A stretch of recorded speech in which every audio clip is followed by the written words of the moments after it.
सभी भक्तों को दंडवत प्रणाम। हरे कृष्णा। श्रील प्रभुपाद की जय। ओम अज्ञानतिमिरान्धस्य ज्ञानञ्जनं शलाकया चक्षुरुन्मीलितं येन तस्मै श्रीगुरुवे नमः। श्रीचैतन्यमनोभीष्टं स्थापितं येन भूतले स्वयं रूपा कदा मह्यं ददाति स्वपदान्तिकं। वन्देऽहं श्रीगुरु श्रीयुतपदकमलं श्रीगुरुन् वैष्णवांश्च श्रीरूपं साग्रजातं सागर रघुनाथं वितं तं सजीवं साद्वैतं सावधूतं सहितं कृष्ण चैतन्य देवं श्रीराधा कृष्ण पादाना सहगण ललिता श्री विशाखानितांश्च। हे कृष्णा करुणा सिंधु दीनबंधु जगतपते गोपेश गोपिका कांता राधा कांत नमस्तुते। तप्त कांचन गौरांगी राधे वृंदावनेश्वरी वृषभानुसुते देवी प्रणवामि हरिप्रिये। वाञ्छाकल्पतरुभ्यश्च कृपा सिन्धुभ्येव च पतितानां पावनेभ्यो वैष्णवेभ्यो नमो नमः। वैष्णवेभ्यो नमो नमः। अनंत वैष्णव भक्तवृंद की जय। जय गुरु महाराज। तो आज का हमारा टॉपिक है कि प्रभुपाद सिखाते हैं कि हमें भक्ति में कैसे रहना चाहिए, भक्ति में क्या क्या ज़रूरतें हैं। तो हम अभी कभी बोलते नहीं हैं, आज पहली बार बोल रहे हैं। ऐसे तो उस पर बोलते हैं जूम पे, लेकिन ऑफलाइन कभी नहीं बोले हैं। जो गलती होगी सब लोग माफ़ करिएगा। तो प्रभुपाद यहाँ बताते हैं, प्रभुपाद का एक सिस्टम है। प्रभुपाद कहते हैं कि जैसे वो बताते हैं कि जैसे हम लोग कुछ सुनने आते हैं, जब हम कुछ होता है तो हम लोग सुनने आते हैं, और जब हम लोग सुनने आते हैं तो प्रभुपाद कहते हैं कि जैसे सुनने आते हैं ज़रूर, लेकिन वहाँ हमें सुनना ही नहीं है, सुनने से हमें कुछ सीखना है।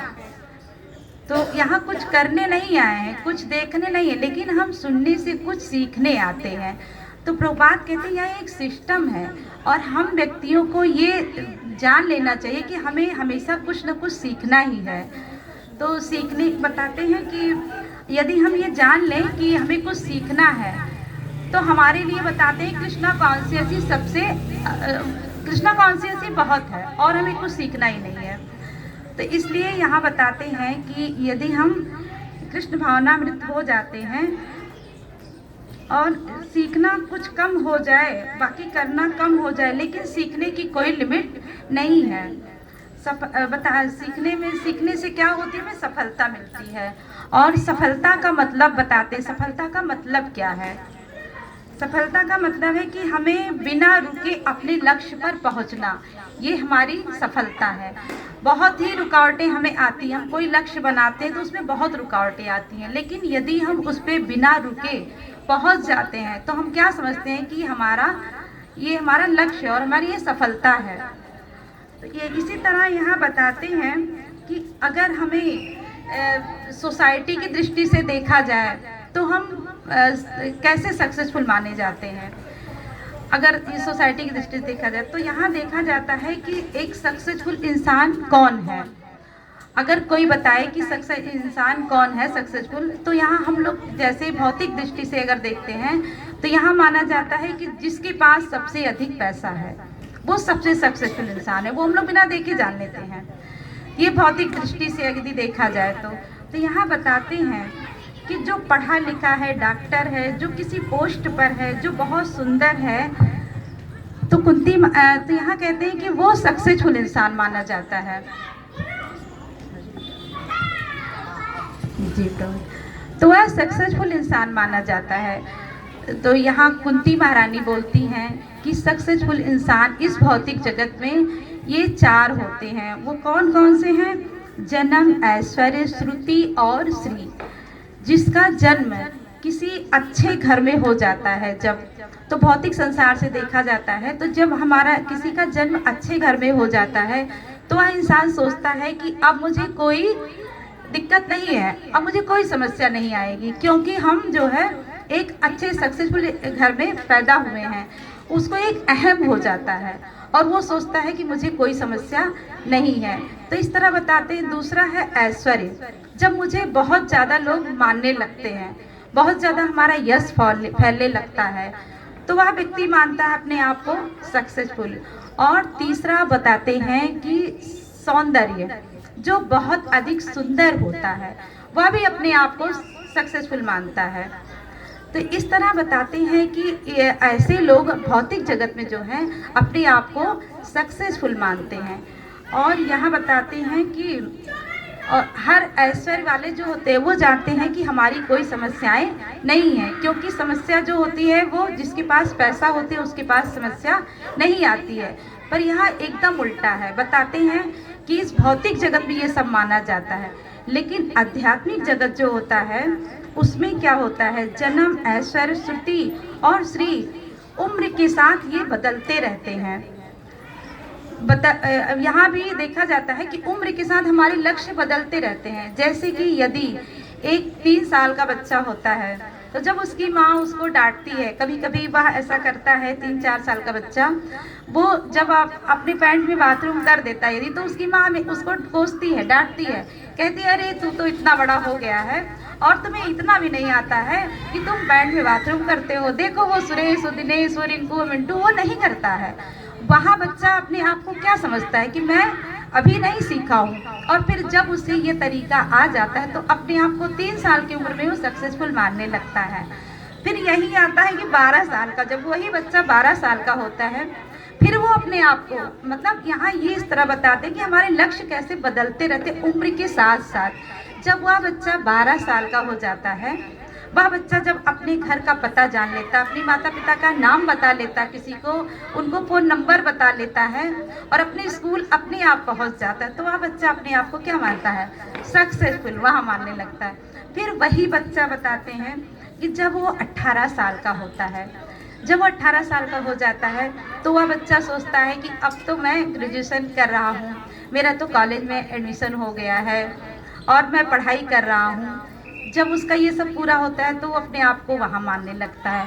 फिर वही बच्चा जब 23 साल का होता है तो उसका लक्ष्य और कुछ बन जाता है कि अब मेरी पढ़ाई अच्छी से हो जाए और मेरी जॉब लग जाए, मेरे माता पिता खुश हो जाएं और मेरी किसी अच्छे घर में शादी हो जाए, तो उसका लक्ष्य ये होता है। और जब वो ये पूरा हो जाता है तो वो अपने आप को सक्सेसफुल मानता है। फिर यही कहते हैं, आते आते जब 40-45 में आते हैं लोग, तो बताते हैं कि जब वह 45 वर्ष का होता है तो वह सोचता है कि अरे मैं तो 45 का हो गया हूँ, लेकिन अभी भी मुझे कोई कहता नहीं कि तुम 45 की हो। और उस समय अब ना ही कोई मुझे बीपी है, ना शुगर है, ना कोई दवा लेता हूँ, अपने आप को क्या मानने लगता है, वो सक्सेसफुल मानने लगता है, क्योंकि उसे लगता है कि मैं सक्सेसफुल हूँ। और फिर वही आदमी जब 50 पे पहुँचता है, 55 पे पहुँचता है, तो जब वो अपने बच्चों को सेट कर देता है और बच्चों की शादी ब्याह कर देता है, तो फिर अपने आप को सक्सेसफुल मानने लगता है। वही इंसान जब 60-70 में पहुंचता है तो लोग उससे पूछते हैं कि भैया कैसे हो, कैसे नहीं, क्या हुआ, बच्चों की शादी वादी हो गई और तुम कैसे रहते हो। 60-70 की उम्र में वो अपने आप को सोचता है अगर सब कुछ हो जाता है तो अपने आप को सक्सेसफुल मानता है। और उसे यदि उससे ज़्यादा उम्र होती है तब वह सोचता है कि मैं अपने हाथ से यदि अपने कपड़े धो ले रहा हूँ, अपने आप में दवा ले रहा हूँ और मैं अपने आप से स्वस्थ हूँ, चल फिर रहा हूँ, तो वह 70-80 की उम्र में अपने आप को सक्सेसफुल मानता है। तो इस तरह लोगों का लक्ष्य क्या होता है, बदलता रहता है। उम्र के साथ साथ हमारे लक्ष्य कहते हैं बदलते रहते हैं। इस तरह भौतिक जीवन में सक्सेस का पैमाना अलग अलग होता है। और इसलिए हमारे भौतिक जीवन की जितनी भी सफलताएं हैं वो चाँद के ग्रहण के समान हैं। और बताते हैं कि हम ये कैसे समझ सकते हैं कि भौतिक जीवन का सुख वास्तव में सुख नहीं है। जो ये भौतिक जीवन में सुख मिलता भी है हमें, क्षणिक सुख, ये वास्तविक सुख नहीं है। यहाँ बताते हैं कि सिक्के के दो पहलू हैं।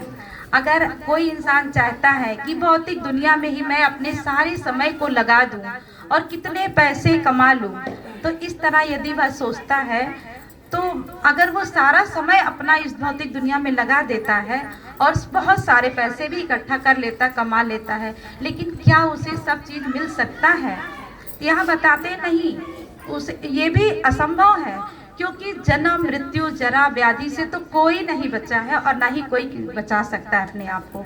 जन्म मृत्यु जरा व्याधि ये हमारे पीछे आज से नहीं, ये करोड़ों करोड़ों जन्मों से हम इनमें चक्कर लगा रहे हैं। पता नहीं कितने वर्ष हो गए। बताते हैं कि ये सृष्टि जब से हुई है तब से मैं इस 84 जन्म में 84 के चक्कर काट रहा हूँ, मुझे नहीं पता है, लेकिन यही सत्य है कि इसमें मैं चक्कर लगा रहा हूँ। फिर भी मैं क्या करता हूँ, मैं भगवान की शरण नहीं लेता हूँ। यही बताते हैं। फिर से आ जाइए आध्यात्मिक में।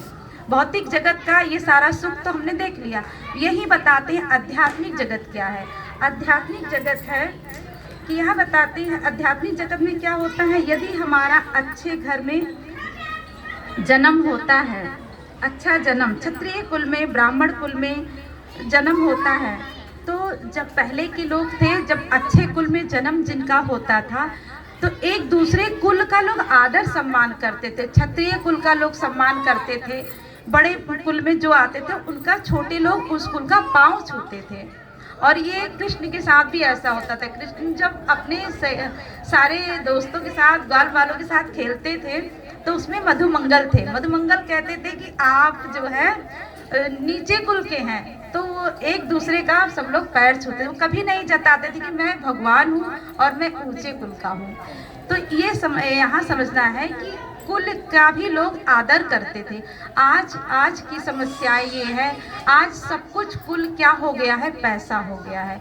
जिनके पास अधिक पैसा है हम उनकी इज्जत बहुत ज़्यादा करते हैं, उन्हें ही हम श्रेष्ठ मानते हैं। ये आज की सच्चाई है, ये हम लोग खुद देखते हैं, हम लोग भी ऐसे हैं। तो यहाँ बताते हैं, कहते हैं जन्म मृत्यु जरा व्याधि ये सेम है, चाहे आप राजा के घर जन्म लीजिए और चाहे क्षत्रिय के रूप में किसी भी गरीब ब्राह्मण के घर में लीजिए। जन्म मृत्यु जरा व्याधि से तो हमें कोई नहीं बचा सकता है। ये चार चीज़ें तो हमें आएंगी ही आएंगी। और आदि दैविक भौतिक और आध्यात्मिक कष्ट नहीं बदलेंगे, ये हमेशा सेम रहेंगे। तो इसका मतलब ये नहीं कि हमें अच्छा जन्म नहीं चाहिए, हमें ऐश्वर्य नहीं चाहिए, हमें सुंदरता नहीं चाहिए, हमें सब कुछ चाहिए। लेकिन यहाँ बताते इसको कैसे यूज़ करना, कैसे इसमें रहना है। कोई भी ऐसी सफलता जो इन पैमाने से ऊपर की हो, जिनमें कोई दाग ना हो, तो ऐसा पैमाना यहाँ बताते हैं कि ना कोई ड्रा बैंक हो, ना किसी उम्र का कोई वो हो। ऐसा बच्चा, कोई बच्चा यदि 25 साल में डॉक्टर नहीं बनता है तो 25 साल, 30 साल, 40 साल अगर वो डॉक्टर नहीं बनता तो फिर वो बेकार माना जाता है कि अब वो डॉक्टर नहीं बन सकता। एक हम हर चीज़ की एज होती है, नहीं बन सकता है। कोई भी नौकरी ढूंढ रहे हैं, अगर हम नहीं पा रहे तो यदि हमारी उम्र निकल गई तो फिर वो हमें वहाँ हम सक्सेसफुल नहीं है, फिर हमें क्या माना जाए। लेकिन भौतिक बताते हैं, भौतिकता में यदि हम भक्ति भगवान की करते हैं तो हर चीज़ हमें मिलती है। जहाँ हर व्यक्ति हर उम्र में, किसी भी समय में, किसी भी वर्ग का हो, किसी भी जाति का हो, भक्ति हर आदमी कर सकता है, किसी के लिए कोई रोक टोक नहीं है। फिर यहाँ बताते हैं क्या भक्ति एक गरीब कर सकता है? बताते हैं हाँ, भक्ति एक गरीब भी कर सकता है, जिसका प्रमाण है सुदामा ने कृष्ण की भक्ति की। और बताते हैं क्या भक्ति एक बच्चा कर सकता है? बताते हैं हाँ, जन्म से ही, पेट से ही बच्चा भक्ति कर सकता है। बच्चे भक्ति करते, बच्चों का प्रमाण है ध्रुव महाराज, प्रहलाद महाराज, ये लोग जन्म से भक्ति करते थे। और यहाँ बताते हैं कि क्या एक बड़ा आदमी जो होता है वो भक्ति कर सकता है? लोग कहते हैं हम बहुत बिजी है, अरे मेरे पास तो बिल्कुल टाइम नहीं है, मैं कैसे भक्ति कर सकता हूँ? तो बताते हैं यहाँ राजा लोग भक्ति करते थे।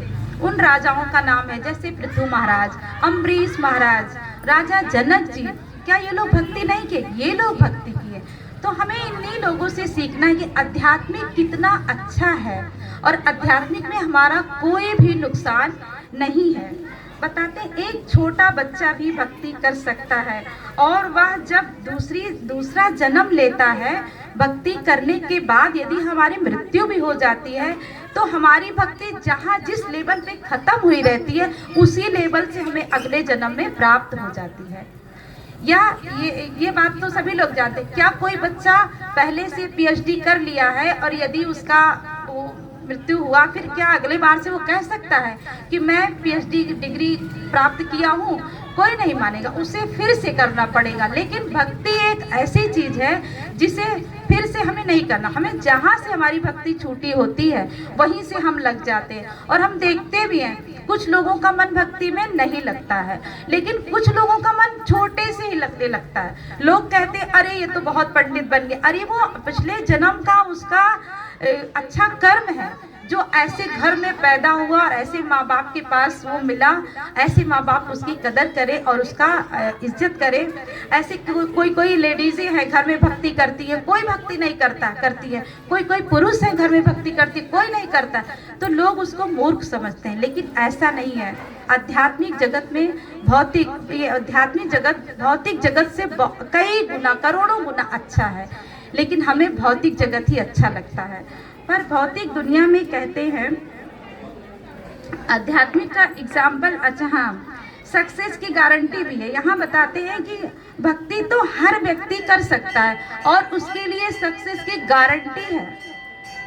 ये दो व्यक्ति रेस में जा रहे थे और बताते हैं कि दो व्यक्ति का रेस हो रहा था, दो लोग दौड़ रहे थे। कितने दिनों से वो मेहनत करे कि मुझे रेस में आज फर्स्ट आना है, और वहीं दो बच्चे जाते हैं और रेस में दौड़ते हैं।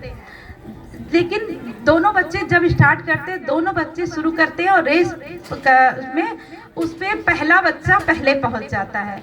जो पहला बच्चा पहले पहुंच जाता है और दूसरा बच्चा 1 सेकेंड बाद पहुंचता है।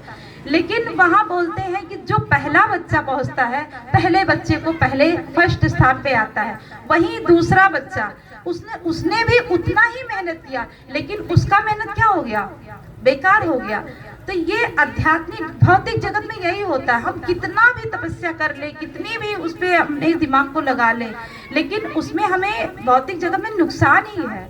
और आध्यात्मिक जगत में हम यहाँ, अच्छा उस बच्चे की गलती ही क्या है? वह बच्चा तो सिर्फ 1 सेकेंड की देरी किया। 1 सेकेंड का कोई मूल्य है? कोई मूल्य नहीं है। लेकिन क्या हुआ? वो वहीं से पीछे हो गया और वो बच्चा आगे हो गया। ये हमारे भौतिक जगत की देन है।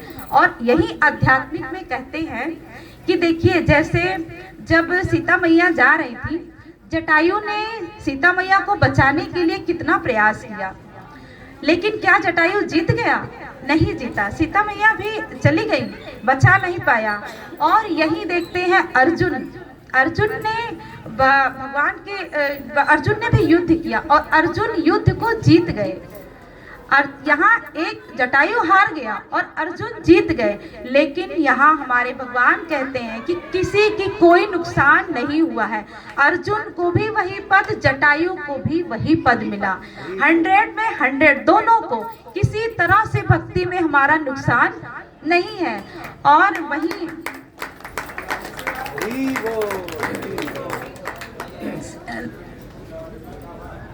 तो भौतिक दृष्टिकोण है। क्या आध्यात्मिक से देखा जाए तो हमारी कहीं भी हार नहीं है। भगवान कहते हैं उसने मेरे लिए प्रयास किया। जटायु हार गया, लेकिन भगवान उसे कहते हैं उसने मेरे लिए प्रयास तो किया। हमें प्रयास करना चाहिए। भक्ति में हम नहीं बहुत ज़्यादा कर पाते, लेकिन हमें प्रयास करना चाहिए। तो मतलब पहले इसमें आध्यात्मिक जगत में देखिए, पहले नंबर पे जो आए उसको भी 100 और आखिरी नंबर पे आए तो भी 100 नंबर उसे प्राप्त होता है। ये भक्ति की खूबसूरती है। यहाँ हार और जीत, यहाँ पर भगवान के लिए किया गया एक छोटा सा कार्य भी आपको सफलता के चरम पर पहुँचा सकता है। ये हमारा सबसे बड़ा सौभाग्य है। बताते हैं सबसे बड़ा सौभाग्य क्या है? सबसे बड़ा सौभाग्य हमारा ये है कि हमें ये जो वैष्णव का संग मिल रहा है, ये वैष्णव संग हमारे लिए बहुत ही लाभदायक है। हमें वैष्णव संग जरूर मिलना चाहिए। बताते हैं कि और सबसे बड़ा दुर्भाग्य क्या है? सबसे बड़ा दुर्भाग्य है वैष्णव से दूर रहना। यदि हम वैष्णव से दूर रहते हैं तो हम ये सब चीज़ें नहीं सीख पाएंगे। हम एक साथ रह के, एक साथ मिलकर ही हम ये सब सीख सकते हैं। वैष्णव से हमें दूर नहीं जाना है। तो सबसे बड़ी सफलता है छोटी छोटी सेवाओं के माध्यम से जुड़ना ही हमारी सफलता है। रोज की 16 माला ये हमारी सफलता है। भक्तों के संग में रहना ये हमारी सफलता है। प्रभुपाद कहते हैं जो व्यक्ति तुमसे पहले से भक्ति कर रहा है वो तुमसे सीनियर है। तो एक भक्त बोलता है, प्रभुपाद आप उसको सीनियर कहते हैं, वो तो सब कुछ छोड़ चुका है और मैं तो 16 माला करता हूँ, मैं सुबह उठता हूँ, मैं तो ये करता हूँ, मैं सेवा करता हूँ, ये करता हूँ, वो कैसे बड़ा हो गया?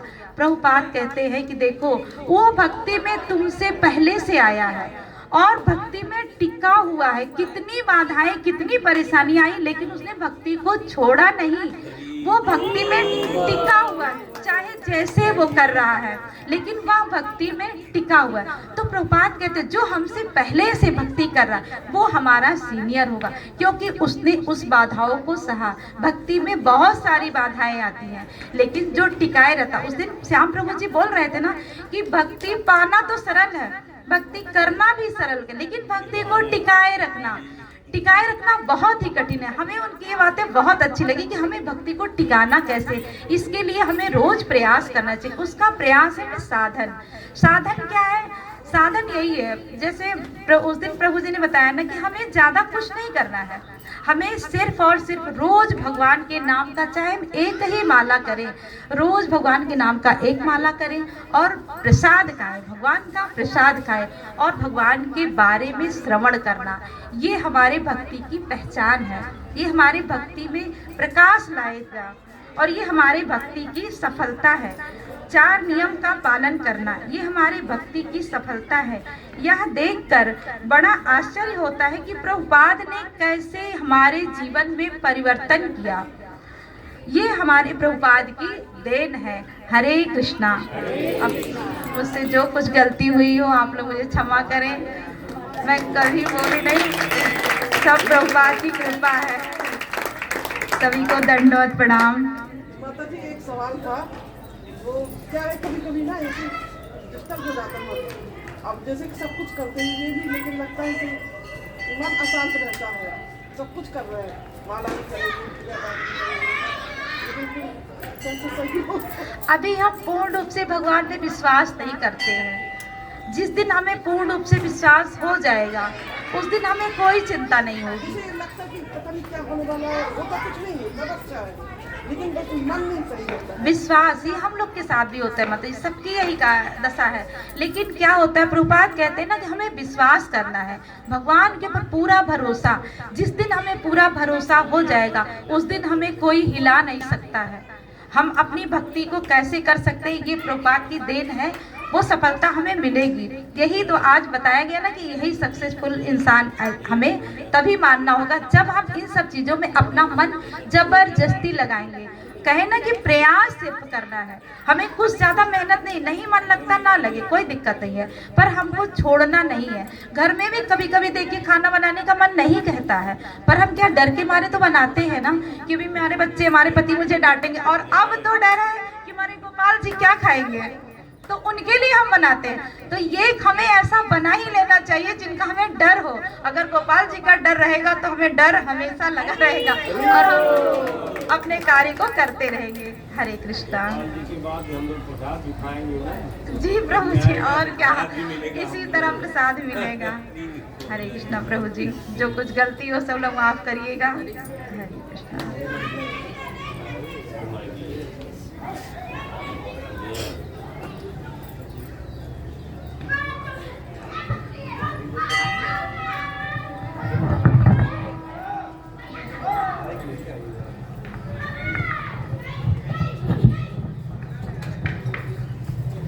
हरि बोल। हरे कृष्णा। सबको दंडवत प्रणाम। सबको बहुत बहुत धन्यवाद, इतने शांति से माता जी ने सुनाया और आप लोगों ने सुना, और माता जी को बहुत बहुत धन्यवाद। कितना सुंदर कथा माता जी ने सुनाया, इसको हमारे जीवन में हमको उतारना चाहिए। और माता जी के लिए हम भगवान से प्रार्थना करते हैं, माता जी आगे हमको ऐसे कथा सुनाते रहे और हम सुनते रहें, ऐसे कृपा भगवान की मिलती रहे। हरि बोल 3 बार बोल के हम स्वागत करते हैं, हरि बोल हरि बोल हरि बोल हरि बोल। और जब हमारा मन अशांत होता है तो हमको भगवान की छवि के पास जाना चाहिए, भगवान को ध्यान से देखना चाहिए। माता जी, जब हम भगवान को ध्यान से देखेंगे हमारा मन अपने आप शांत होगा, क्योंकि वो है ही ऐसे। और माला करते समय जब हम माला करने बैठते हैं तभी भी हमारा मन माला में लगता नहीं है, वो हम सबके साथ होता है माता जी, क्योंकि माया इतनी आसान नहीं है।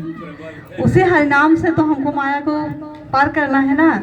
तो हम भगवान का नाम जब हमको ऐसा लगता है कि हमारा मन नहीं लग रहा है, हमको जोर जोर से बोलना, हरे कृष्णा कृष्णा कृष्णा हरे हरे, हरे राम राम राम हरे हरे। जब हम ऐसे जोर जोर बोलने लगते हैं, हमारे कान में यही हर नाम का हम बोलते भी हैं और सुनते भी हैं, तो हमें इस चीज़ से, जैसे जब हमारे मन में जो बेचैनी होती है, हमारा मन नहीं लगता है तो लगेगा। 1 बार नहीं लगेगा, 2 बार नहीं लगेगा, लेकिन जब बार बार हम करेंगे तो लगेगा। और भगवान के सामने बैठ के, तुलसी मैया के पास बैठ के हमको माला जप करना चाहिए। तो होगा, सब होगा माता जी। और भगवान तो हमें बुला रहे हैं, सब देखिए आपने, हमारे जगन्नाथ भगवान हाथ पसार के बैठे हैं, बोल रहे हैं आइए हमारे पास आइए। हम वहाँ से, हम सब जीव, सारे जीव कहीं ना कहीं हैं, सबका स्वभाव है सेवा करना। जीव हर प्रेम करना और सेवा करना, हम वही तो कर रहे हैं, सेवा कर रहे हैं भौतिक जगत की। जब से हमने होश संभाला तब से सेवा करते हुए आए हैं, आज भी सेवा कर रहे हैं, लेकिन हमने हमारे लिए कुछ नहीं किया। हम जो जिससे हम चल रहे हैं, जो हमारे अंदर, हमने उनके लिए कुछ नहीं किया। तो अब हमको अपने लिए करना है। अपने लिए मतलब जो हमारे अंदर आत्मा बैठी हुई, जिससे हम बोल रहे हैं, जिससे हम चल रहे हैं, जिससे हम सुन रहे हैं, सब कुछ कर रहे हैं, हमें उनके लिए कुछ करना है। और उनके लिए जब माता जी हम इसमें जो कलमश हमारे हृदय में भरा हुआ है, ये तब मिटेगा जब हम भगवान नाम जप करेंगे, जब हम भगवान की सेवा करेंगे, जब हम भगवान के लिए भोग बनाएंगे, क्योंकि तब हमारी सोच क्या होगी, हमको भगवान की सेवा करनी है। अभी माता जी ने जैसे बताया कि गोपाल जी के लिए हमको करना है, तो सब कुछ होगा। हरे कृष्णा, धन्यवाद माता जी।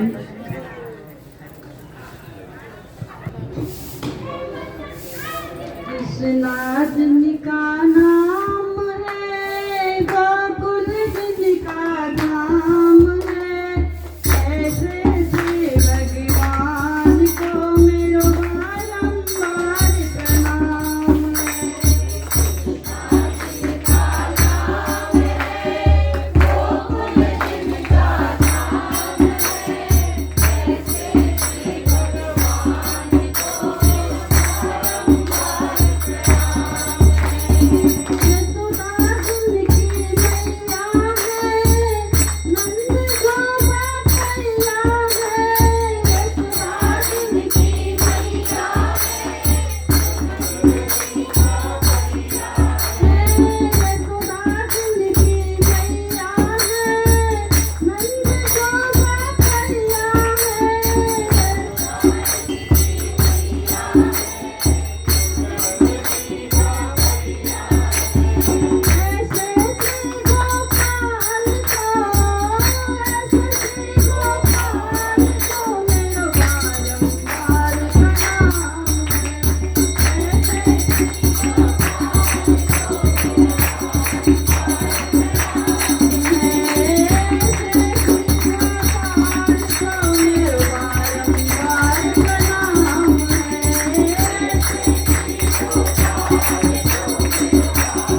बाबा भगवान की जय, प्रभुपाद की जय। लोग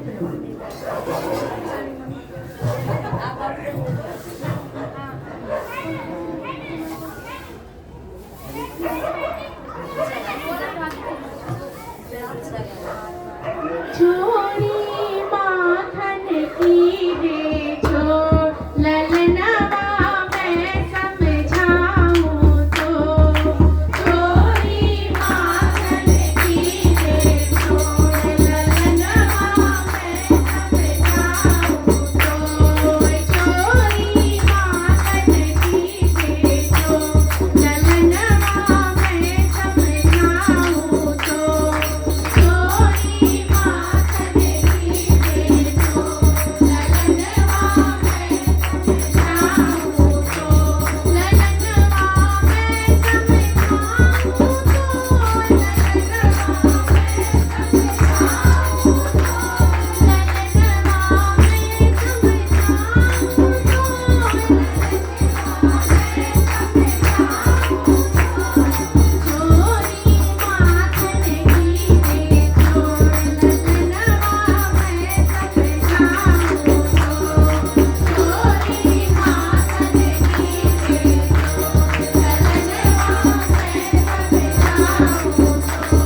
हरि बोल। बोलिए कृष्ण कन्हैया लाल की। भागा रे देखो गाना भागा, माखन की मटकी छोड़ के, हो माखन की मटकी छोड़ के। भागा रे देखो गाना भागा, माखन की मटकी छोड़ के, हो माखन की मटकी छोड़ के। खाना तेरा चाल चलन अच्छा नहीं, खाना तेरा चाल चलन अच्छा नहीं, हो गया जहान अब अच्छा नहीं, हो गया जहान अब अच्छा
नहीं, हम समझ रहे हैं पूरे तरीके से, और हमें थोड़ा और समय लेके आना चाहिए इसके लिए।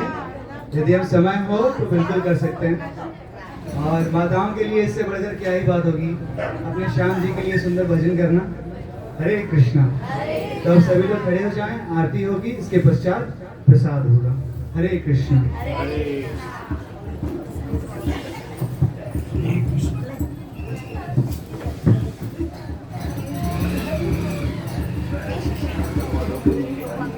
हरे कृष्णा।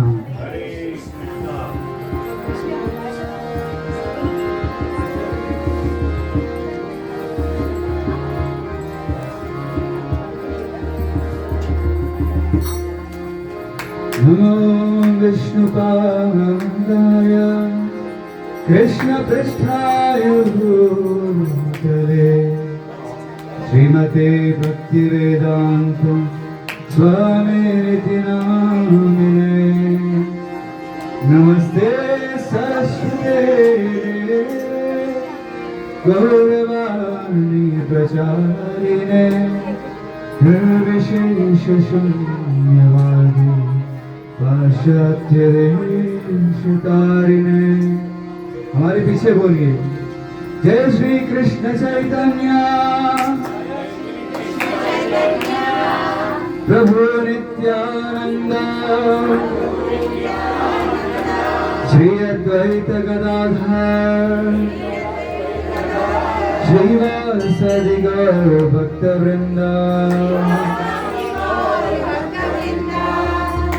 हरे कृष्ण कृष्ण कृष्ण हरे हरे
सुंदर राजा श्याम सुंदर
सब लोग प्रणाम करेंगे।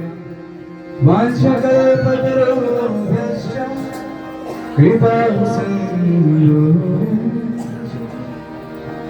पतितानां पावनेभ्यो वैष्णवेभ्यो नमो नमः। श्री श्री राधा श्याम सुंदर भगवान की, श्री श्री गौनिताय सुंदर भगवान की, हरिनाम संकीर्तन की, श्री प्रभुपाद की, सभी गंभीर भक्तों की जय जयकार हो। हरे कृष्णा जय निताय गौर प्रेमानंद हरि हरि बोल। जय जय श्री राधेश्याम। श्री वृंदावन धाम की, श्री सीता कुंड धाम की, गौर प्रेमानंद शनिदेव महाराज की, गोमती मैया की, हरि हरि।